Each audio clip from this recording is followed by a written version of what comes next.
Woj reports that the Jazz and head coach Quinn Snyder have agreed on a long-term deal. Snyder had 2 years left on his old deal. He's 227, 183 in 5 seasons in Utah. So, Mike, how should the Jazz fans feel about this particular season? What are your expectations?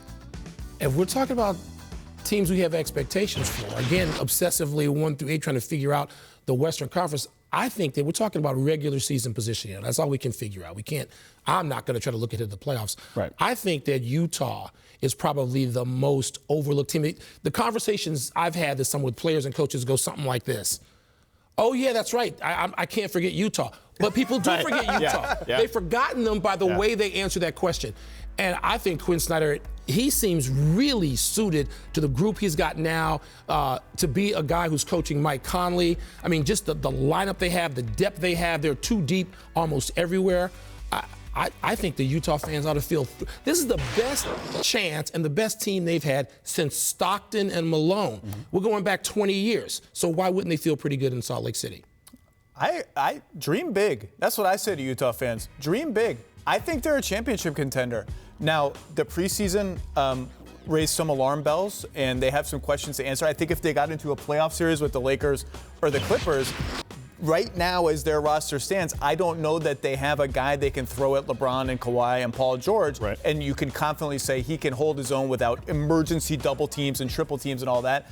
So, the matchups are going to be key, but this team has the talent and the structure to be a very good offensive team and a very good defensive team. My only question about them is how do they defend fours, right? Like when they have that lineup out there, like I don't know what they do against a good four, right? Like I think that's their only Achilles heel. And I think what their response to be is A, we'll figure it out because we have Rudy Gobert and Mike Conley bookending our defense, and B, our Achilles heel, the thing that cost us in the playoffs every year, was we couldn't make a shot. Right. And now we're going to make shots. And those big fours and big fives are going to have to deal with us on the other end. Yeah, all right. Let's take a look at the Caesars odds to win the Western Conference here.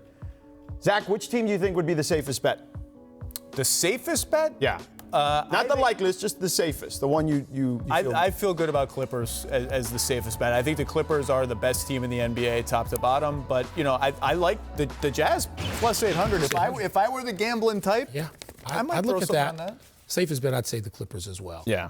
But wow, the Jazz, once again, they're answering the question in Vegas the same way people around the league have been summer, fall, which is don't forget the Jazz, but they've sort of forgotten them. I think that gap between Rockets, Warriors, and Utah is way too big in terms of odds to win the West. Yeah, the Warriors getting a lot of love. I think Vegas is playing on the fact that some people believe that maybe Klay comes back and helps this team. I just don't know how soon you can expect them to come back, especially off the heels of what they just dealt with Kevin Durant in the finals. Yeah, they're the last team that is going to rush somebody back from injury this season.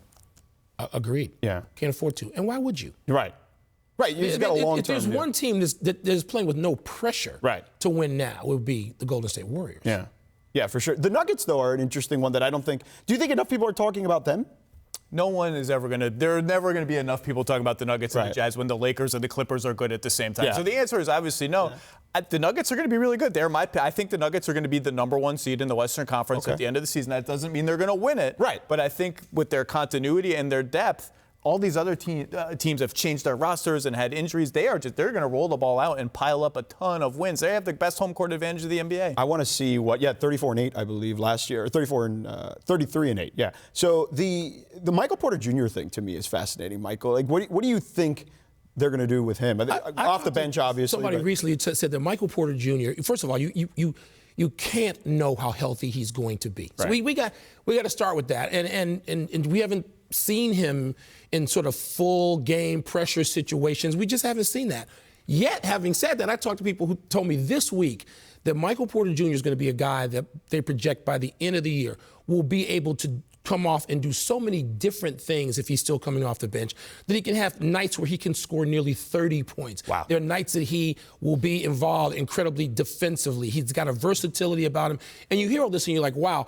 Again, without even considering him having that big a slice, I think Denver, if we're going to pick seedings, I'm going to go with Denver 1, again, 2 deep at every position. Yeah.